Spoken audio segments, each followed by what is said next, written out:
pandangan Pak Mul terkait 10 tahun pemerintahan Pak Jokowi? Ya, yang pertama itu kerja nyata ya. Kerja itu memang benar bahwa Bapak itu kerja nyata. Yang kedua merakyat ya. Itu sampai sekarang itu presiden kalau ke daerah itu luar biasa. Indonesia sentris. Peta pembangunan infrastruktur diantaranya itu banyak bergeser. Berikutnya yang keempat adalah menuju Indonesia maju. Pak Jokowi ini membangun sebuah landasan. Landasannya harus kuat. Kalau nggak kuat nggak bisa meloncat. Kalau kita nggak bisa meloncat pasti poco-poco. Gitu. Keringat tapi jalan di tempat. Yang saya rasakan memang Bapak itu nggak ada matinya gitu. Jadi kalau kita kunjungan, aduh, apalagi waktu itu saya merasakan waktu campaign ya. Wah itu luar biasa. Itu masuk hotel jam 1. Kita lagi laya-laya sebentar, santai. Baru merem ya Pak ya istilahnya. Ajudan, Pak. Ya. Saya juga keras dengan menteri-menteri yang lain. Kalau nggak sesuai dengan data yang kami miliki. Waktu COVID-19 semua menteri setuju supaya libur lebaran. Saya satu-satunya enggak, saya nggak setuju Presiden. Alasan saya begini. Kalau saya nggak berani begitu, nanti Presiden tidak mendapatkan masukan yang benar. Gitu. Kan kita nggak mau dong ABS. Betul Pak. Nggak boleh itu.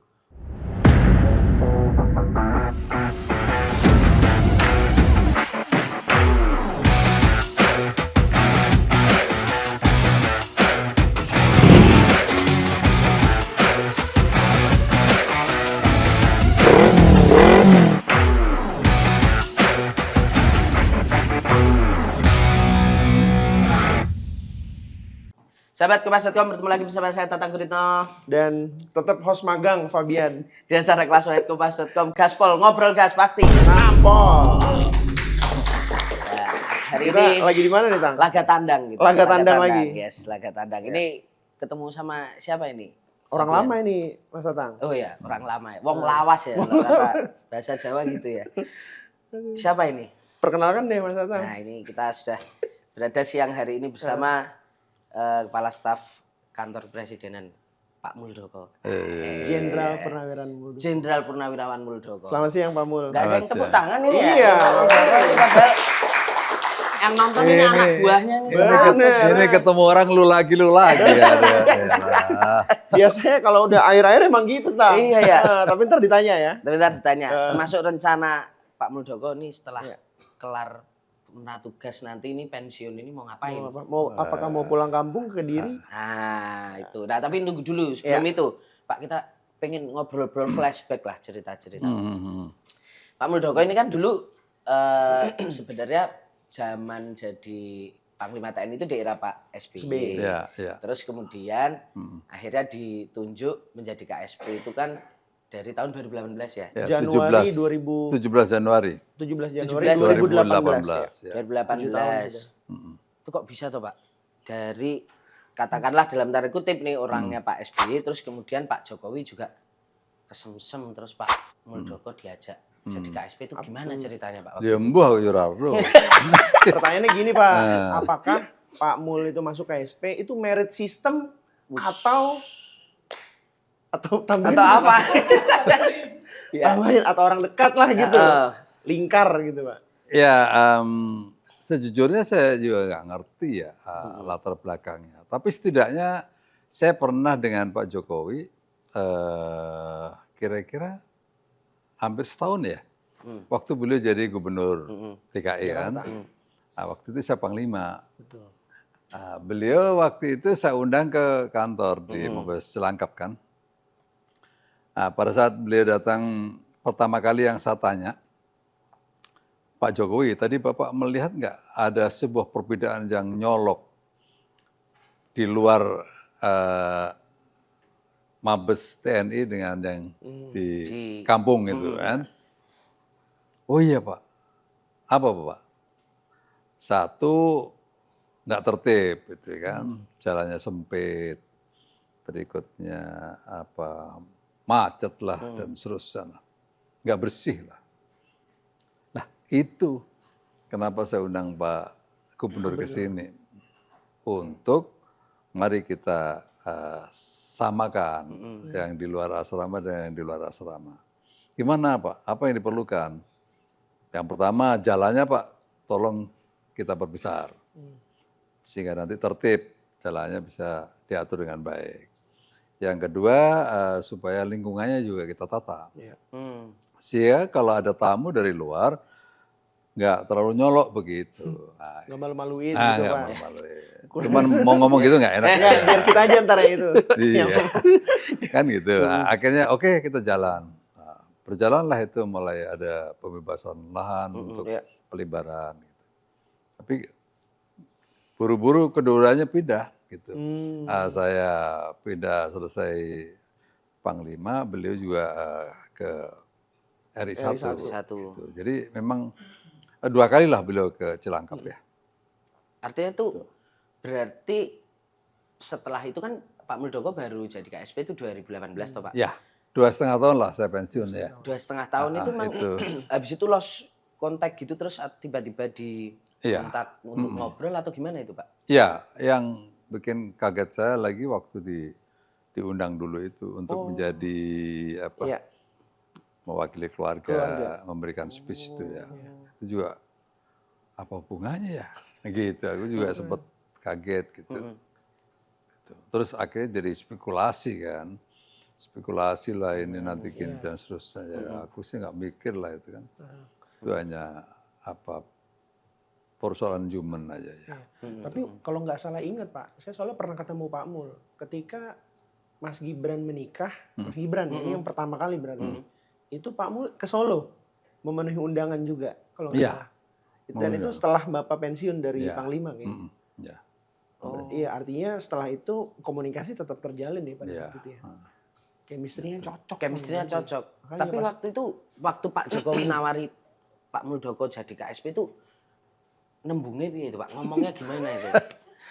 Waktu itu sebenarnya kan isu sudah cukup santer ya 6 bulan sebelumnya. Berikutnya pernah suatu saat Pak Pratik, Pak siaga ya, jangan kemana-mana. Ada apa? Terus pokoknya siaga aja gitu. Karena ada pelantikan gubernur DKI. Siapa tahu nanti sekalian kan begitu. Ya wes gitu. Terus saya tunggu lama, ini lu jangan kayak ikut-ikut tentara itu. Pak Pratik, gimana? Kok tentara itu siaga dideklar, tapi begitu udah dinyatakan tidak siaga tidak pernah diumumkan. Siaga. Siaganya pas gitu. pas ke Medan perang. Gitu pulangnya diam-diam. Iya. Gitu, ketawa beliau. Tahu-tahu WA pada suatu waktu yang lain WA gitu. Saya biasanya malam hari bangun 1 kali 2 kali lah gitu ya. Aku lihat, kok ada WA, besok supaya ke istana pakai pakaian jas kan gitu. Itu terus dipanggil oleh beliau, dikasih arahan bagaimana di KSP lah gitu. Arahannya apa Pak? Pada saat itu masih ingat pasti itu tentunya. Ya pasti ingat, arahannya beliau menginginkan bahwa KSP menjadi West Wing begitu. Ya. West Wing. Berikutnya kita dipandu dengan Perpres 83 itu. Semakin jelas apa-apa yang kita jalankan di sini. Berikutnya beliau juga menekankan supaya mengawal proyek strategis nasional itu di antaranya. Pak Mul kan sebelumnya memimpin lembaga TNI ya Pak ya. Rigid. Orang-orangnya kaku-kaku, iya, memegang teguh komando. Nah terus pindah ke KSP yang secara struktural itu sipil dan teknokrat. Ya, bahkan politikus juga ada di sini. LSM banyak juga. Benar, seperti Pangabalin. Iya. Ntar ada sesi sendiri soal Pangabalin ya. Sesulit apa Pak mengatur sipil dan teknokrat ini dan LSM tadi? Sebenarnya bagi saya tidak ada kesulitan di dalam ya, dalam mengatur anggota kami yang variannya tinggi gitu ya. Tapi bagi saya yang sulit justru menghadapi wartawan begitu. Itu masalahnya. Itu Apalagi kalau udah doorstop, kaki saya diganjel, nggak bisa gerak kemana-mana, begitu. Akhirnya dipaksa untuk berbicara dalam waktu yang lama, apalagi kalau nggak ada bantuan dari Deputi 4, wah kita bisa Waduh, lama-lama di situ. bisa lama-lama gitu. di situ, Pak. Nah, gitu.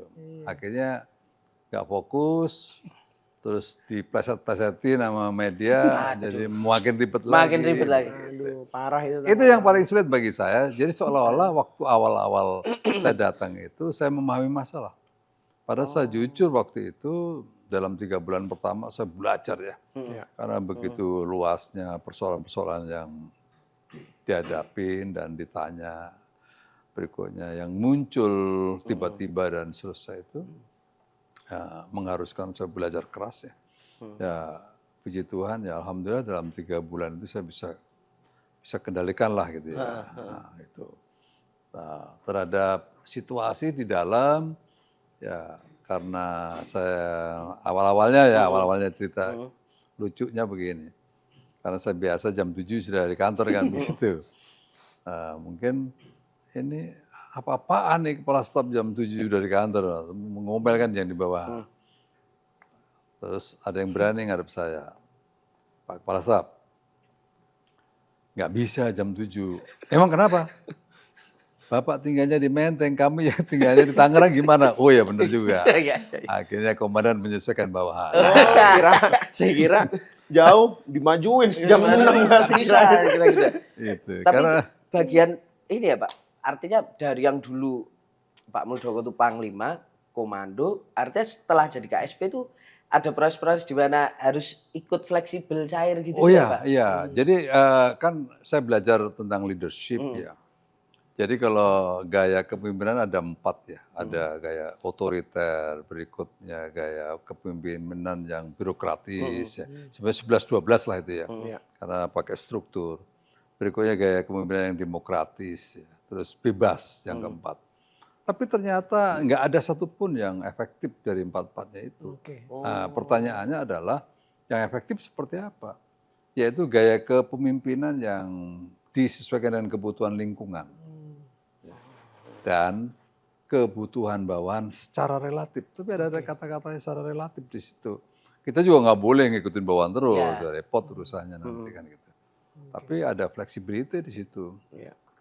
Jadi kalau saya paksakan jam 7 ya mungkin yang dari Tangerang berangkatnya jam 5 kan. Jam 5 sampai kantor ngantuk dan seterusnya kan malah nggak efektif. Nggak optimal juga ya Pak ya? Jam 6 aja ngantuk Pak. Gitu. Apalagi lu gitu. Jadi artinya Pak Mul nih teguh dalam prinsip, lentur dalam cara. Bu produser. Nemu juga deh. Dinamis. Pak, tapi waktu jadi KSP sama jadi Panglima, bedanya wartawan di TNI sama wartawan di istana apa waktu itu? Kan tadi Pak Mul bilang ngadepin wartawan ternyata di istana ini agak challenging juga. Ya, kalau di sana saya melirik dikit wartawan agak malu-malu, takut. Di sini begitu gue marah makin maju lagi. Ya sih ya. Karena apa? Karena memang isunya banyak yang memang ingin untuk diketahui oleh teman-teman wartawan. Saya juga memahami itu. Maka saya semaksimal mungkin di sini tidak pernah menghindar saya dengan teman-teman wartawan. Justru kadang-kadang anak buah saya yang malah stres. Apalagi. Padahal sama teman-teman di Deputi 4 itu biasanya dibatasi. Itu juga benar mestinya dibatasi. Karena begitu dikasih banyak, bisa-bisa kita nyeleot begitu. Bisa. Jadi pertanyaannya nakal-nakal ya? Ya, mancing-mancing. Nakal, super nakal itu. Super nakal. Iya, Apa Pak, pertanyaan Bapak ingat ya? Pertanyaan paling nakal apa pada saat awal-awal? Sake ya. Pertanyaannya kadang-kadang, aduh ini piye karepe. Tapi itulah seninya. Seninya itu ya Pak. Seninya. Tapi hebatnya Pak Mul tuh nggak menghindar. Ya, malah dihadepin. Bener. Ya, saya malah suka apalagi dan susah. Gitu. Karena saya lebih bagus teman-teman memahami situasi daripada ngarang situasi. Repot urusan itu. Bener. Itu apa tuh? Tadi ada titipan pertanyaan dari Bu produser nih. Lo kan kok nggak kreatif sekarang ya? Kurang ya Pak ya. Aduh, Jadi kalau orang bilang tuh kalau mudanya nakal. Nah, kalau udah agak dewasa dia lebih bijak gitu. Asik alasannya Pak Fabian. Iya. Enggak, tapi urutan aja, Pak. Urutan. Tapi ini Pak, kalau sebagai KSP kan banyak menjawab isu atau panjangan tangan Pak Presiden waktu itu. Isu yang waktu itu Pak Mul paling berat banget ngadepinnya dan kayak wah ini memang harus beberapa kali atau memang kayaknya harus distrategikan agak ini apa Pak selama 7 tahun? Ya banyak isu-isu yang berat. Di antaranya bagaimana waktu itu ngadepi FPI, berikutnya ngadepin Habib Rizik datang ke Indonesia. Ya itu saya waktu itu dimintain pertimbangan. Pada saat Habib Rizik sempat ribet waktu itu datang, ya saya panggil waktu itu Pangdam, Pak Dudung dengan Pak Fadil, waktu itu Kapolda baru ya. Kami sore datang karena Jumat mau dilantik, saya panggil, lu punya tugas 2. 1, turunkan semua spanduk. Enggak ada lagi saya lihat spanduk. Yang kedua, jangan diberi panggung Habib Rizik. 2 perintah saya kepada Pak Dudung dengan Pak Fadil waktu itu. Karena apa? Karena ini situasi nggak boleh berlarut-larut. Karena situasi ini berlarut-larut ya nanti menjadi sulit. Semua orang jadi takut. Kita negara harus memberikan perlindungan, memberikan rasa aman kepada masyarakat. Itu tugas negara. Jadi jangan karena satu orang itu rakyat menjadi worry, nggak boleh. Negara hadir di situ. Oh, ternyata Pak Mul tuh yang perintahkan itu ya, Pak. Ya. Selama ini kan yang ramai kan Pak Dudung. Iya kan yang menjalankannya. Gitu.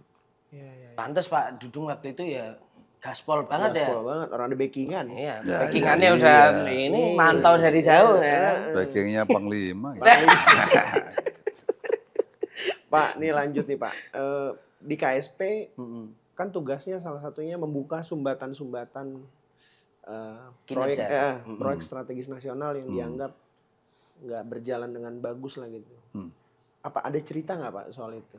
Ya banyak banget ya. Tugas yang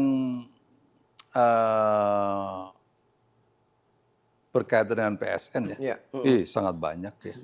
Kita proyek-proyek nasional strategis yang harus diberesin ya. Sebagai contoh yang nyata kemarin yang Wadas ya. Wadas itu salah satu proyek nasional ya karena membangun bendungan.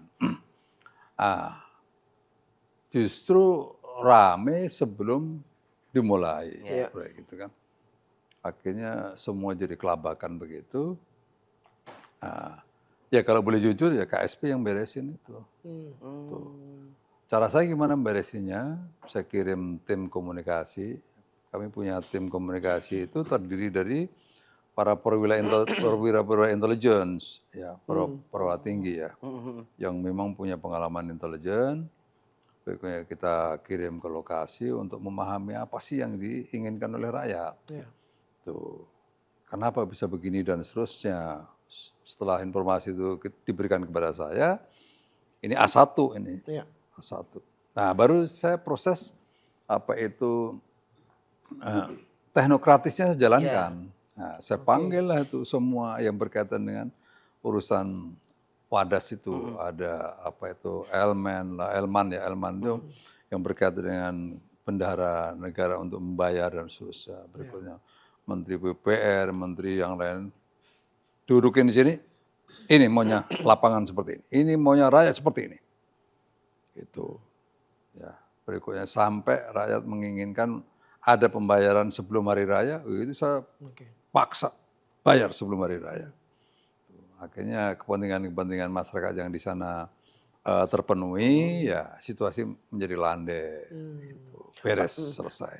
Pak, klaim keberhasilan menangani Wadas itu bukan KSP aja loh Pak yang mengklaim itu. Ada kepala daerah. Boleh Ada aja, kementerian. ya boleh aja, tapi itu karena proses teknokratisnya ada di sini. Dan itu semua itu bergerak karena rapat koordinasi di sini gitu. Bisa aja, semua juga punya peran, tapi secara real begitu itu kita lakukan. Dan pada akhirnya selesai urusan. Karena kita bisa menggerakkan unsur-unsur yang harus bekerja cepat di sana. Gitu. Tapi aku penasaran ini Pak, caranya Pak Mul kemudian bisa Pak, ketika mengumpulkan teman-teman di kementerian dan harus ngobrol lintas sektor itu kan, itu ya nggak semua orang kemudian bisa mendapatkan satu respect, yang kemudian kedua ya penyusunan strategi yang akhirnya bisa diterima, itu kan butuh skill, pembawaan, kemampuan. Kalau Pak Mul tuh kunciannya akhirnya kemudian bisa mengkonsolidasikan, mensinergikan itu semua tuh apa sih Pak? Ya, memang diperlukan satu kemampuan untuk mengorganize ya. Berikutnya memberikan pemahaman, ini persoalan PSN yang mendapatkan prioritas. Berikutnya, tapi di balik itu kemauan masyarakatnya juga harus diperhatikan. Ya. Tapi kadang-kadang saya juga keluar panglimanya begitu. Kalau ada yang bandel ya, gua tabrak begitu. Karena kadang-kadang ngomong saya juga keras. Gitu. Tapi banyak yang tidak seperti itu. Tapi kadang-kadang ya harus keluar. Harus keluar. Karena prinsip saya rapat di KSP ini nggak boleh lebih dari 1 jam. Harus ada hasilnya. Itu prinsip. Kalau 45 menit, 1 jam selesai. Wes gitu. Istilahnya udah pokoknya itu ukurannya. Maka sebelum rapat kita sudah punya bahan yang kita siapkan, berikutnya langkah-langkahnya apa, dan kita cek itu anak-anak ngecek banget tuh, kontrol dilaksanakan atau tidak, diikutin itu. Tapi 45 sama 1 jam itu, kenapa itu yang jadi ukuran tuh Pak? Nah, kerjaannya akeh Mas, lama-lama ya gak mari yang lain. Benar. Satu hari yang kita tangani bisa bertumpuk-tumpuk begitu ya. Kan kalau hari ini 1 jam gak kelar, ada 1 jam besok Pak. Nggak bisa. Nggak bisa. Ada cerita. Iya, itu ente itu begitu. Hari ini nggak kelar besok itu. Ya kita ini. Di akhirnya kita. Aduh. Pak, tantangannya sama nggak Pak antara satu PSN dengan PSN yang lain? Apakah, pasti beda. Di mana itu? Rata-rata di mana? Mungkin ini juga berkaitan juga nanti di pemerintahan yang mendatang gitu, pelajarannya. Ya, kasuisis ya, karena setiap lingkungannya berbeda. Ada yang karena tanah, ada yang karena persoalan sini mempertahankan regulasinya ini regulasinya begini, akhirnya nggak beres. Contoh aja Monash University, Presiden udah teriak mulai dari pertemuan kita di Australia. Tetapi begitu berjalan di sini, kasihan itu pimpinan Monashnya mondar-mandir, nggak beres-beres. Tapi saya panggil kementerian terkait, duduk sini. Kita malu ini kalau urusan begini nggak tuntas. Gitu. Akhirnya dalam nggak sampai 45 menit, 3 hari berikutnya surat izinnya keluar. Kadang-kadang saya mikir, kenapa sih harus begini gitu. Ya. Tapi itulah, pasti harus ada dirijen ya.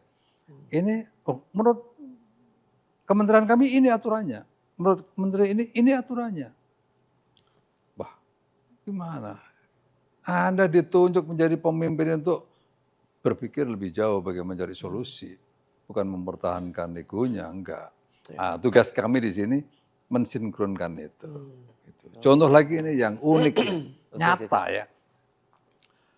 PSN tentang sampah ya. Nah, waktu itu Mas Gibran wali kota Solo ya.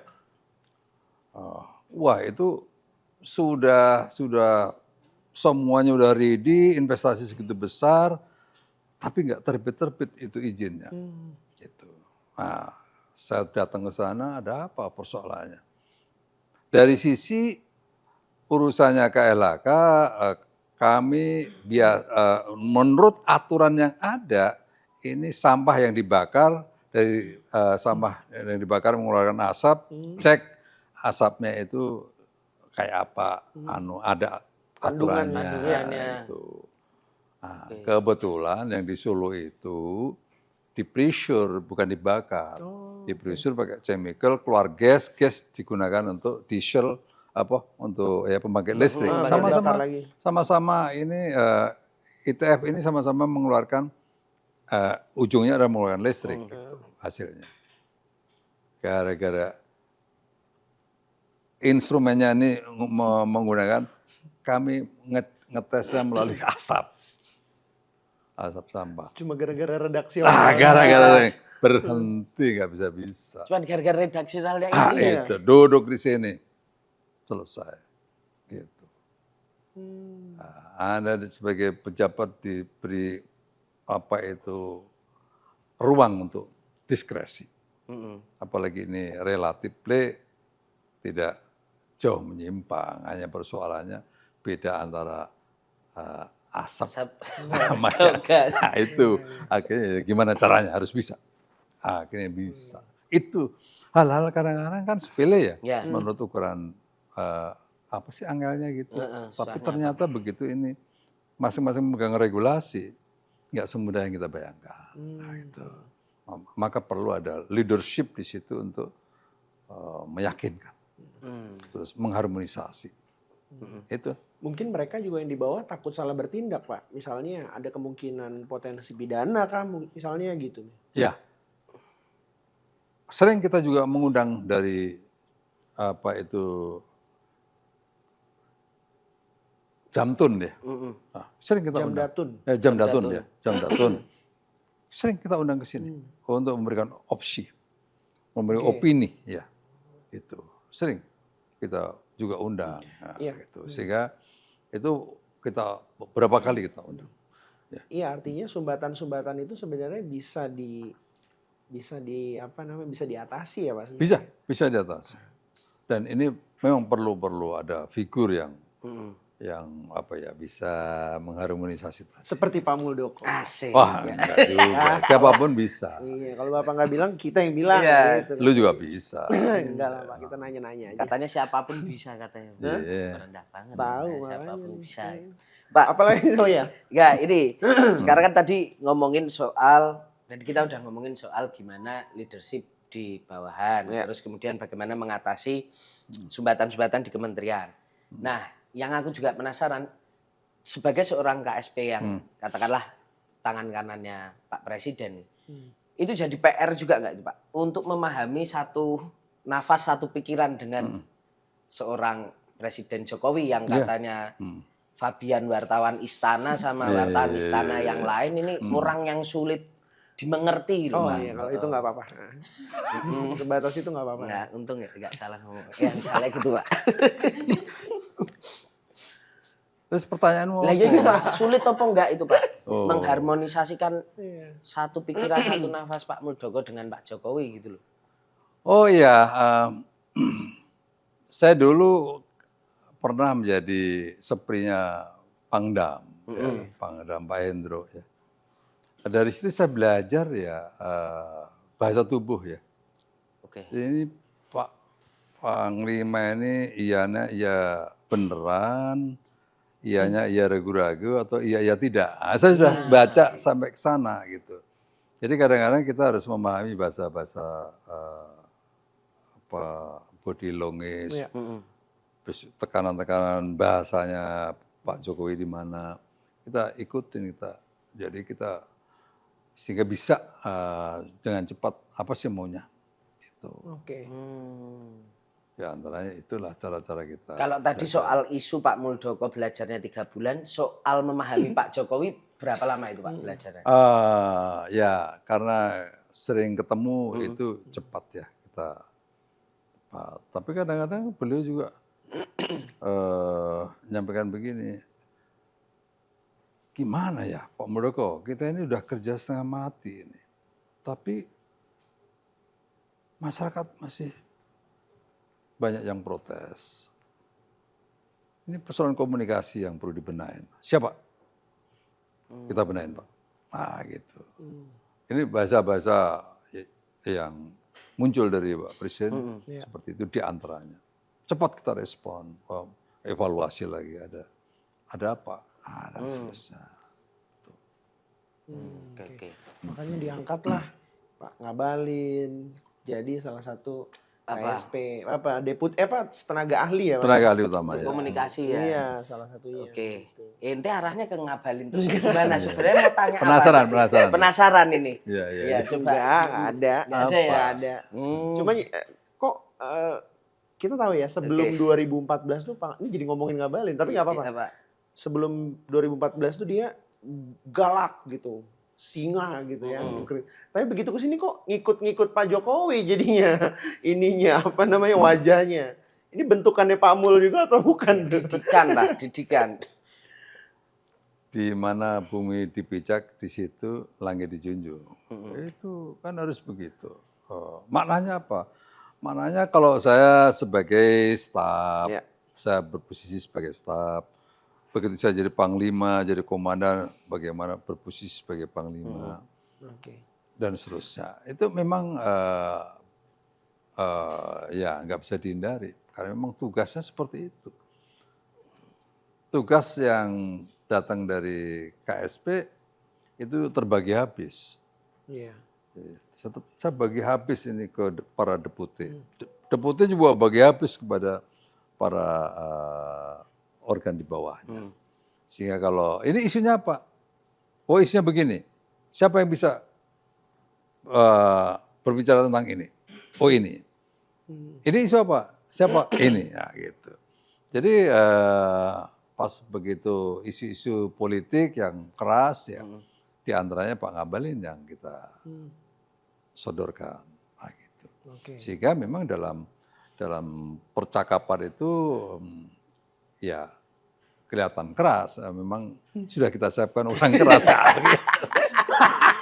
Emang udah sesuai fieldnya. Kan nggak mungkin ini situasinya medan tempurnya nggak terjadi imbangan daya tempur relatif. Kan saya udah diajari bagaimana membuat sebuah analisa imbangan daya tempur relatif. Nah, gitu. Awalnya berarti kalau di militer pangkatnya apa tuh Pak berarti? Jadi kita itu kalau lawan bertempur gitu kita analisa satu persatu. Kekuatan lawan punya apa? Kita hitung very detail. Gitu ya. Oh, kalau lawan punya mortir 5, kita harus punya mortir Lebih 81. Nah, karena harus 3 kali lipat kekuatannya. Panglima bos. Asik ya. Panglima bos. Iya. Gitu. Sampai kita detail pengalaman bertempur lawan seperti apa. Oh, kita analisa. Pemimpinnya pernah punya pengalaman operasi berapa kali. Kita analisa. Berikutnya mental bertempur mereka seperti apa. Punya kekuatan tinggi enggak?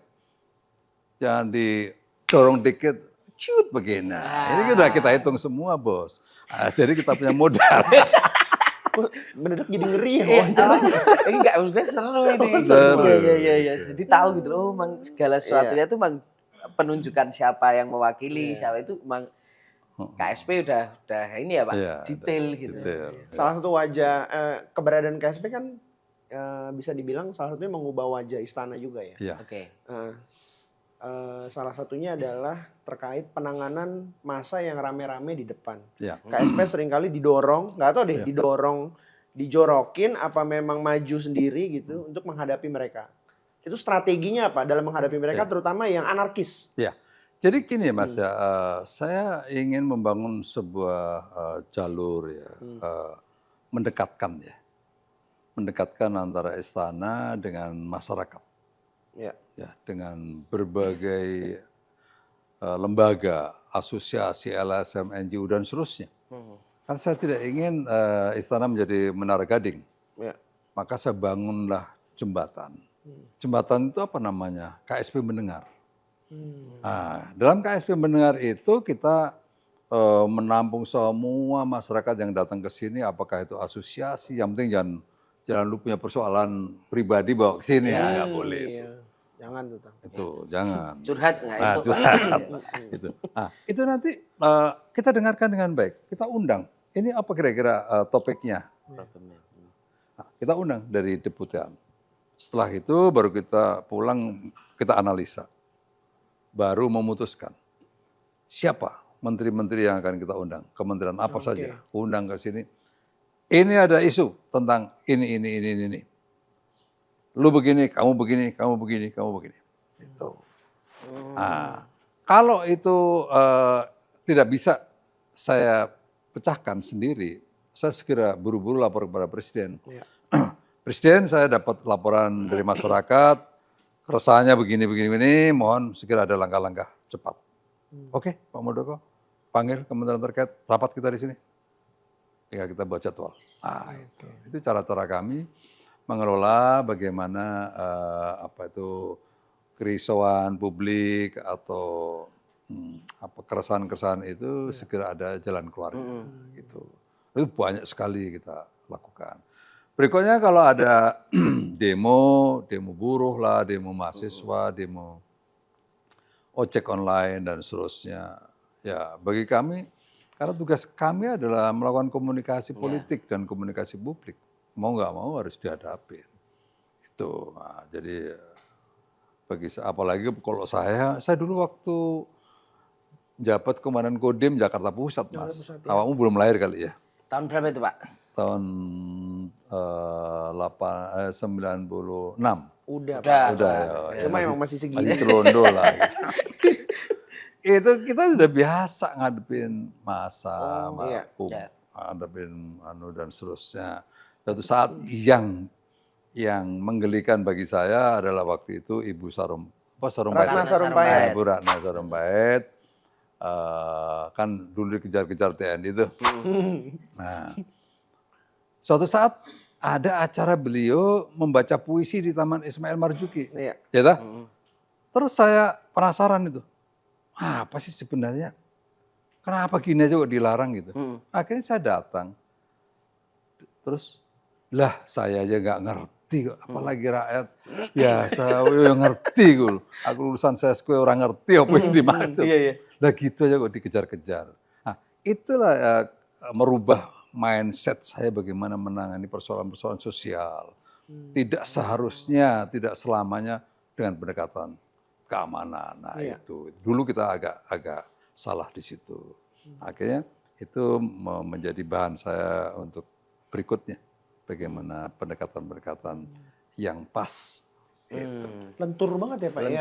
Lentur banget ya Pak ya? Artinya kayak tadi mindsetnya Pak Muldoko aja nggak langsung kayak Ratna Sarumpait tadi nggak langsung tangkep, tapi coba datang dilihat dulu message-nya. Wong aku gak dong gitu kan.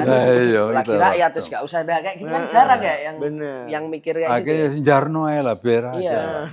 Nah Pak Jokowi itu kan kalau kemarin banyak statement-statement Pak Prabowo itu kan wah bisa sehari rapat tuh 7 kali.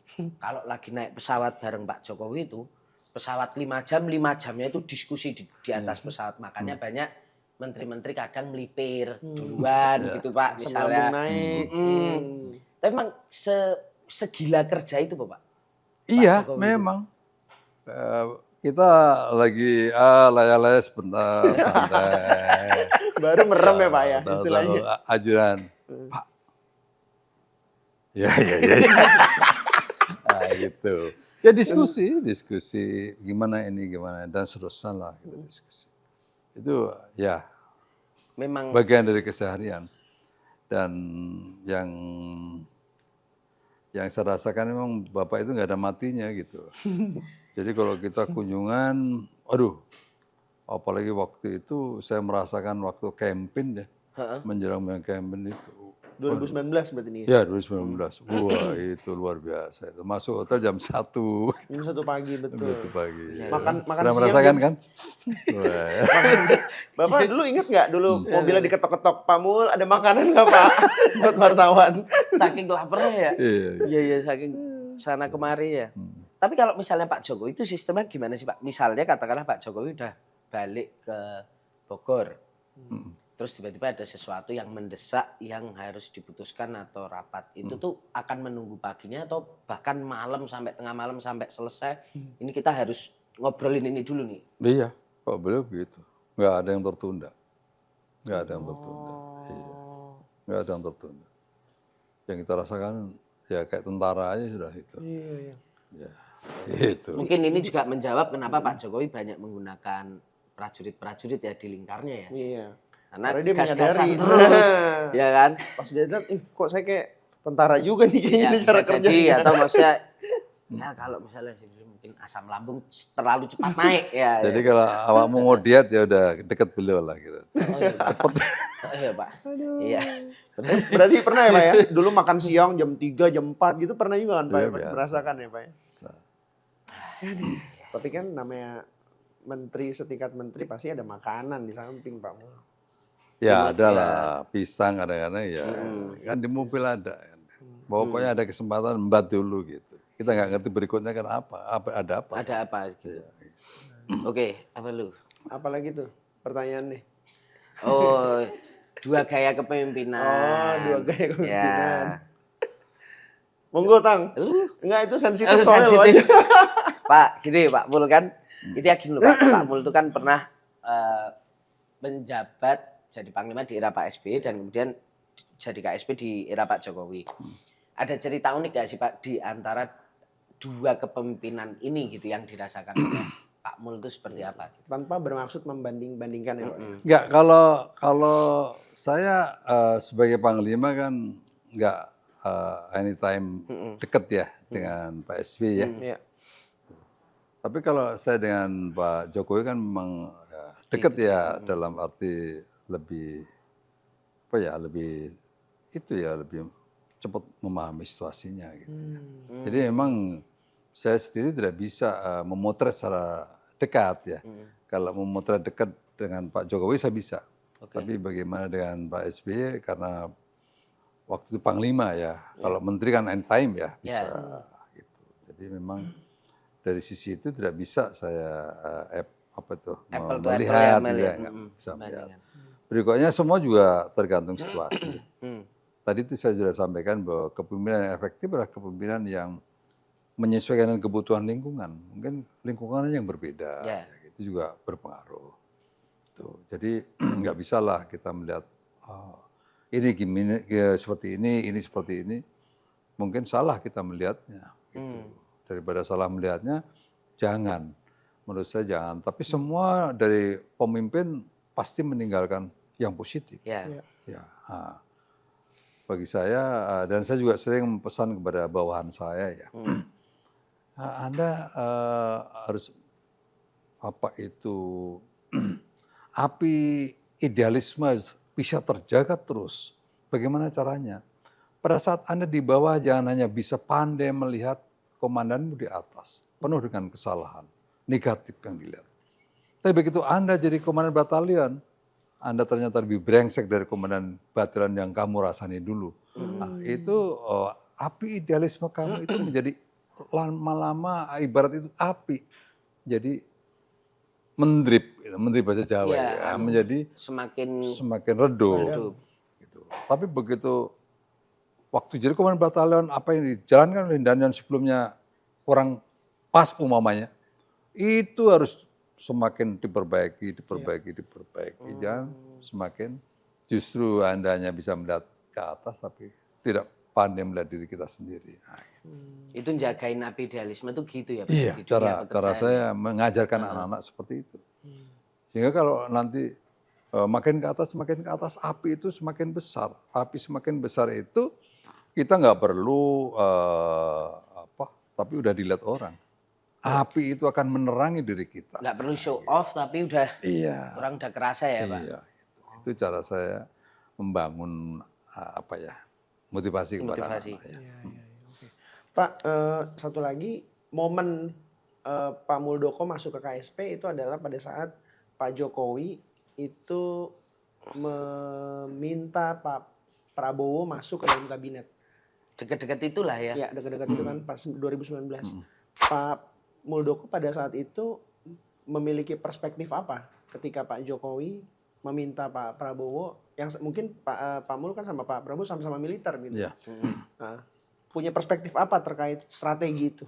Ya, dari perspektif bagaimana melihat besaran makronya ya, bahwa Pak Jokowi ingin mempersatukan. Oke. kalau turunkan ke saya lagi tugas-tugas KSP sehingga komunikasi politiknya menjadi mudah gitu. Karena tidak banyak lagi resistensi dan seterusnya kan. Rivalnya udah. Dari sisi KSP ya. Berarti dari dulu tuh lawan terberat itu Pak ya ternyata ya. Enggak, ya kenyataannya waktu tahap awal pertama kan ada resistensi begitu. Tapi begitu kedua sudah sangat nyaman begitu ya. Itu dari sisi makronya menyatukan, dari sisi tugas kami menjadi lebih mudah. Berikutnya dari sisi tugasnya beliau sebagai Menteri Pertahanan ya, karena beliau paham ya, beliau waktu jadi dimanapun waktu menjadi komandan itu selalu membangun kesatuannya. Ya. Itu maka menjadi kebanggaan banget bagi anak prajuritnya kan. Waktu di Kopassus apalagi dia bangun habis-habisan gitu. Dan mensejahterakan prajuritnya dimanapun. Nah, maka begitu jadi Menteri Pertahanan juga sudah tahu kunci-kuncinya apa-apa yang harus dibangun dan seterusnya. Sehingga ini juga menjadi memudahkan bagi pemerintahan Pak Jokowi. Ya. Nah, tapi komunikasi Pak Muldoko gitu, misalnya sama-sama jenderal itu Pak, misalnya sama Pak Luhut, sama Pak Prabowo, itu kan berarti ngapunten nih Pak Muldoko kan berarti junior toh. Iya. Nah, tapi nek KSP misalnya kan piye kudu koordinasi itu piye Pak, ayo. Ya apa-apa tuh, koordinasi Ya, aja. maksudnya misalnya Tapi kekritisan itu terjadi pada saat sidang-sidang kabinet, saya biasa kritis. Gitu. bahkan ke mereka juga nggak apa-apa itu Pak. Ya nggak apa-apa. Suatu saat saya juga pernah minta maaf karena mungkin berseberangan gitu ya. Saya minta maaf, saya tidak bermaksud apa-apa, tapi ini untuk kepentingan Pak Presiden agar tidak salah dalam mengambil keputusan. Nah, itu biasa dalam kami berkomunikasi. Saya juga keras dengan menteri-menteri yang lain, kalau nggak sesuai dengan data yang kami miliki, oh enggak Presiden, bukan itu. Saya nggak setuju dengan data itu. Data yang kami miliki seperti ini. Biasa saya berbicara di situ. Berikutnya waktu COVID-19 semua menteri setuju. Itu ya Pak, lockdown itu ya. Supaya, bukan lockdown, supaya libur lebaran. Oh mudik, yang mudik ya. Saya satu-satunya, enggak, saya nggak setuju Presiden. Alasan saya begini. Kita sudah mengeluarkan uang begitu banyak. Jangan karena masyarakat diberikan kesempatan untuk pulang kampung, nanti terjadi transmisi secara masif. Pak Presiden, secara tradisional Bapak tahu bahwa masyarakat kalau pulang kampung itu mesti nyium, apalagi kepada kiainya. Ya. Ya kan begitu. Ya. Nah, ini kan sumber malapetaka ke depan. Gak ada gunanya kita sudah berusaha seperti ini. Oke, rapat tunda dulu. Ada yang nggak setuju. Pak Muldoko nggak setuju. Dan itu di forum Gitu, Pak. Rapat kabinet. Rapat lagi berikutnya. Semuanya setuju. Saya nggak setuju. Makanya Presiden ikuti kita sepakat nggak boleh Jangan mudik dulu. Itu biasa karena dalam sebuah situasi rapat itu kan forumnya tertutup ya. Kalau saya nggak berani begitu, nanti Presiden tidak mendapatkan masukan yang benar. Gitu. Kan kita nggak mau dong ABS. Betul Nggak boleh itu. Saya punya data berbicara itu karena prajurit-prajurit saya turun ke lapangan. Perintah saya pada saat COVID, nggak ada urusan COVID. Saya itu di kantor itu selama COVID hanya 2 hari saya work from home itu. Selain biasanya jam 8 udah di kantor. Sehingga prajurit saya, anggota saya nggak ada cerita takut COVID. Nah, sehingga tahu saya pada detail apa yang terjadi di lapangan. Gitu. Oke. komandannya aja masuk gitu ya, masa anak buah pengen work from home gitu ya. Iya. Ya Pak. Pak, ini sebelum masuk ke terakhir nih Pak, Bapak melihat Dari tadi terakhir sekali. sebelum terakhir. Gitu ya. Itu kayak tentara itu terakhir sekali. Terakhir sekali. Kebetulan rumah saya dekat Cijantung Pak ya. Jadi Kopassus ngomong apa saya denger-denger lah. Iya. Apa pandangan Pak Mul terkait 10 tahun pemerintahan Pak Jokowi. Meskipun Pak Mul baru bergabung 2018. Tapi mungkin Pak Mul pasti punya pandangan dan penilaian gitu selama 10 tahun Pak Jokowi. Monggo Pak. Ya setidaknya ada 4 kata kunci ya. Yang pertama itu kerja nyata ya. Kerja itu memang benar bahwa Bapak itu kerja nyata. Yang kedua merakyat ya. Itu sampai sekarang itu Presiden kalau ke daerah itu luar biasa. Luar biasa, ya. betul. Betul-betul luar biasa ya. Berikutnya Indonesia sentris. Merubah paradigma lama bahwa pembangunan lebih konsentrasi di Jawa. Sekarang adalah Indonesia sentris. Kalau kita lihat peta pembangunan infrastruktur diantaranya itu banyak bergeser. Ya. Berikutnya yang keempat adalah menuju Indonesia maju. Semua diarahkan menuju Indonesia maju. Karena apa? Karena memang Pak Jokowi ini membangun sebuah landasan. Landasannya harus kuat. Kalau nggak kuat nggak bisa meloncat. Ya. Kalau kita nggak bisa meloncat, pasti poco-poco. Gitu. Keringat tapi jalan di tempat. Ini yang nggak boleh terjadi. Maka landasan yang kuat itu telah terbangun. Jadi kalau saya melihat ke depan ya, investor mau datang ke Indonesia itu setidaknya ada 3 pertanyaan utama. Stabilitasnya bagus nggak sih Indonesia? Stabilitas ekonominya gimana? Wah kita bagus, pertumbuhan kita cukup baik, inflasi kita lumayan terkendali dengan bagus. Berikutnya yang lain-lain Keamanan juga. Berikutnya. Stabilitas politiknya oke, nggak ada hal-hal yang makanya Pak pemerintahan yang sekarang juga membangun stabilitas sektor politik biar efektif ke depan. Ya. Berikutnya stabilitas keamanan tadi Mas, itu semuanya aman lah di sini ya. Tapi kok di beberapa negara lain kan rasa tidak aman ada. Gitu ya. Yang kedua, efisien nggak di logistiknya itu?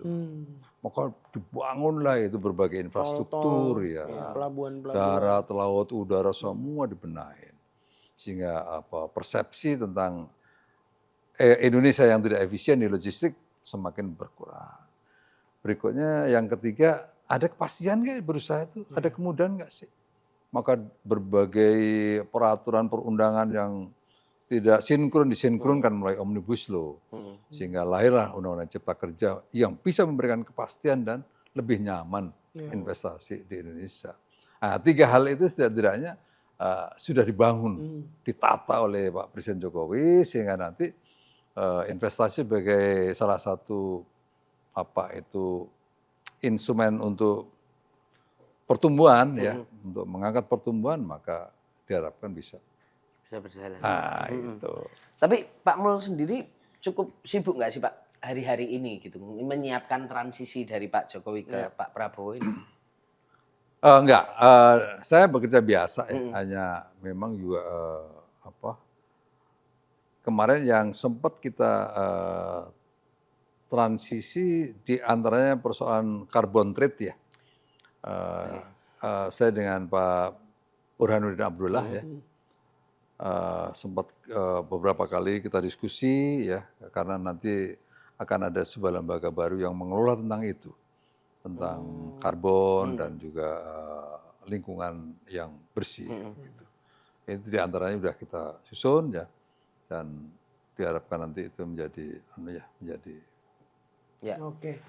Pak, terakhir nih berarti apa harapan Pak Muldoko terhadap pemerintahan ke depan yang sudah di depan mata nih? Ya, saya berharap pemerintahan ke depan langsung tidak lagi V0 ya. Udah nggak kayak ngisi di Pertamina ya? Udah ada accelerate ya. Udah accelerate karena ini sebuah keberlanjutan ya dari apa yang telah dibangun oleh Pak Jokowi. Sehingga semestinya memang tidak ada hal-hal yang menjadi penghambat ya. Baik penghambat secara psikologi maupun secara substansi yang lain. Saya kira semuanya sudah tertata, apalagi tim ekonominya juga hampir relatif itu memahami tentang situasinya. Saya pikir itu faktor utama ya untuk bergerak lebih cepat lagi. Tapi kalau mungkin ada hambatan-hambatan psikologi dan seterusnya atau hambatan politik, mungkin bisa V0. Tapi sekarang nggak ada hambatan-hambatan itu. Gas terus habis. Gitu. Gaspol ya. Gaspol. Apalagi calon-calon menteri kan kemarin udah dipanggil. Tapi kalau saya lihat nggak ada Pak Mul ini. Iya, makanya Pak Muldoko makanya relatif bekerja normal. Iya. Tapi kan belum tahu ntar 3 bulan, 6 bulan lagi kan dipanggil. Ya, bisa, Pak. Pak, Maksudlah. Pak setelah pensiun mau setelah ngapain? pensiun mau ngapain, Pak? Nah, Sarjan. Itu yang saya tunggu-tunggu. Ya, Jadi cuma itu doang nih Pak intinya. Kapan Pak kok pensiun nih? Karena saya memang sudah menyiapkan kegiatan ya. Bagi saya itu, saya pikir juga bagi masyarakat yang lain ya, bahwa pengabdian itu banyak tempat, banyak ruang pengabdian itu. Tidak harus di pemerintahan gitu ya, bisa dimanapun ya. Saya sudah menyiapkan untuk membangun industri mobil baterai, mobil listrik. Mobil listrik. Ini betul-betul menjadi impian saya ya. Yang kedua dinamo motornya, karena kita masih import ya. Kalau dua itu bisa saya beresin, maka nggak perlu lagi import. Baterai kita sudah punya sendiri, berikutnya dinamo motornya kita sudah punya sendiri, kontrolnya anak-anak ITB, anak-anak UNER bisa, ITS bisa membuat sendiri. Kita tinggal dorong mereka. Gitu. Jadi itu sih sebenarnya tujuan saya, tujuan utama saya merealisasi itu. Merealisasikan itu. Gitu loh. Nek sing sebagai kakek-kakek biasa apa Pak? Iya Misalnya, Pak, itu mah kerja lagi itu Mas, setelah pensiun kerja lagi. Misalnya mau peni ikan apa mana, Pak itu sukanya apaan sih misalnya gitu loh Pak? Gak kopen aku yang ngono. Oh, iya? Iya. Saya tuh memang suka yang tantangan gitu ya. Oke. Nah, tantangan, saya suka dunia riset ya. Oke. Saya tentara infanteri, tapi saya suka dunia riset. Itu. Makanya begitu ketemu orang riset baterai, wah langsung saya tangkap. Coba Tangkep ini kita bikin gimana gitu-gitu. Peluang itu, harus Pak. jadi ya. Gitu. Iya. Dan itu peluang yang cukup baik. nih, Cukup Mas. baik. Iya. Cuman tidak semua bisa menangkap peluang itu kan. Nah, saya kebetulan cukup tajam dalam melihat ya nggak seperti itu. Atau gini wis Pak. Pertanyaan tak ubah gini. Pagi bangun. Nah habis bangun keluar dari kamar itu Pak mau ngapain? Misalnya ngopi apa ngeteh terus sambil ngapain gitu Ya, biasanya? jadi waktu saya habis pensiun dulu 2,5 tahun dari Panglima TNI, di rumah itu saya buka praktek mulai jam 7 Mas. Buka praktek apa nih Pak? Jadi maksud orang datang, rumah saya kan sangat terbuka ya. Jadi saya banyak ngundang ahli-ahli, orang-orang yang punya pikiran-pikiran itu sering kita undang ke rumah. Alah, ya. Bini saya, Mbak, lu itu gimana sih? Saya pikir pensiun dari tentara itu lebih longgar, nggak tahu malah sontoloyo begini. Oh, Pantesan dipilih sama Pak Jokowi, Iya. udahlah itu. Udah baik saya dapet ini aku. Jadi memang seneng gitu ya. Jadi memang di rumah saya itu nggak pernah berhenti. Iya. Dan saya baca koran, begitu saya baca, oh anak UGM dia punya menemukan microbubble. Gue baca apa ini microbubble? Gue baca. Saya telepon rektornya, bukan rektor ya, waktu itu dosen pembimbingnya profesor. Prof, saya mau datang. Ada apa? Jenderal. Udah pokoknya saya mau datang. Wah, bingung di sana itu. Ada jenderal mau datang ke sini. Ada apa ini? Datanglah saya ke sana. Coba saya ingin tahu apa yang dimaksud dengan microbubble teman Anda. Dipaparkan dulu. Saya komentar saya. Anda ini hanya berpikir skala lab. Bukan skala industri. Industri betul. Kembangkan menjadi skala industri. Begini bentuknya. Tunggu. Ini gue kasih duit. Berikutnya 4 bulan berikutnya gue lihat lagi ke sana. Sampai itu menjadi industri. Nah, gitu. Jadi saya memang suka yang begitu-gitu. Unik kata. Oh iya. Unik kan? Jenderal unik itu. Enggak ono slow living gitu Iya, enggak ono Pak. Pak. Slow gitu. Baca Kompas ada Pak Fajar. Dia dari Sony, dari Jepang. Dia pulang Merek ke lagi. Indonesia, ya Lanjut, kan? Pak. Ingin membangun. Baca. Saya telepon Dandim. Dandim, cari manusia nih sampai ketemu. Dandim memerintahkan Babinsa. Akhirnya Fajarnya bingung cari Babinsa di rumahnya. Ada apa gitu? Saya undang datang. Apa yang ada dalam pikiran Anda untuk Indonesia? Saya pengen pikiran begini. Oke. saya ajak kolaborasi. Itu gaya-gaya saya emang aneh gitu. Pak gitu ya Pak. Ya wes kalau gitu ini Pak, anak-anak zaman sekarang tuh kadang sering tanya referensi buku bacaan. Oh iya benar. Nah, apa Pak Mul punya nggak referensi buku bacaan untuk anak-anak zaman sekarang yang kayaknya ini coba deh kamu baca ini gitu yang menarik. Banyak ya buku-buku saya ya. Buku saya. Kalau saya berbicara tentang Blue Ocean Strategic itu bagaimana sesungguhnya kita kalau mau berusaha, mau bisnis jangan masuk ke dunia area yang berdarah-darah.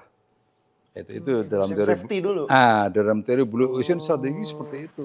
Jangan orang sekarang lagi semuanya di apa itu apps semua masuk area itu. Oke, banyak pemain kita berdarah-darah. Iya. Jangan semuanya jadi kontraktor, kita jadi pemain baru di kontraktor. Pasti nggak bisa apa-apa.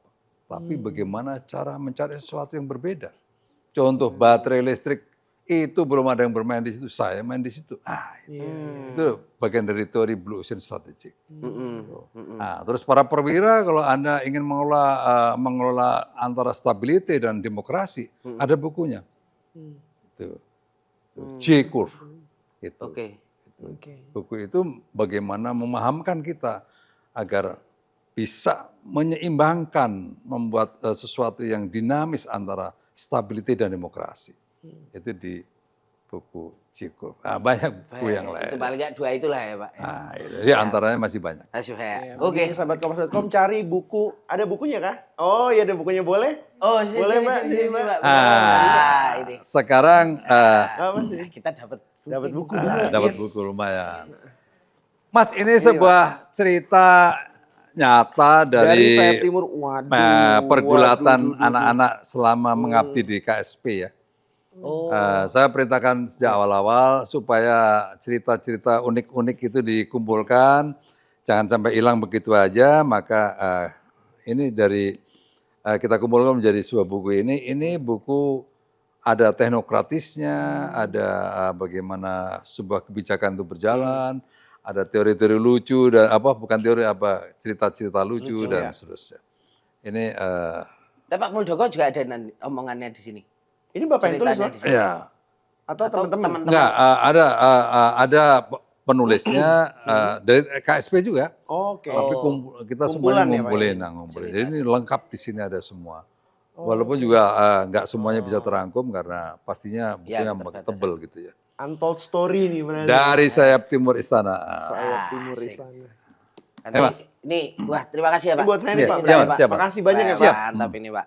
Siap. Kalau gitu karena kita sudah dapat apa yang kita cari Iya benar. sebenarnya ini. Sudah, ya. kami sudah selesai Teman-teman. tugas kami. Dan juga ya menyapa Pak Muldoko lah Ya, supaya siap. nanti kalau sudah pensiun kita bisa. Berarti nanti nextnya kalau kita podcast di rumah aja ya Pak. Oh siap. Bukan dong, di pabrik baterai. Oh boleh, Nah, boleh. itu kan? juga Bisa boleh. lihat itu. Di Ya, pabrik ya. baterai. Nanti suka yang kerja terus ya. Oh iya, Iya. bener. Kapan kita wawancara sambil lihat burung gitu ya? Ya, pengen di Bagaimana? rumah ini. Berarti kan Karena waktu mas. perpustakaan buku-buku akeh tuh Pak. Ada. Nah, itu kita pengen Mantap. lihat itu ya. Pak Mul, kita makasih banget sudah Siap, Mas. diterima Thank you. waktunya ini di waktu-waktu yang mungkin juga mau masa transisi gitu. Ya.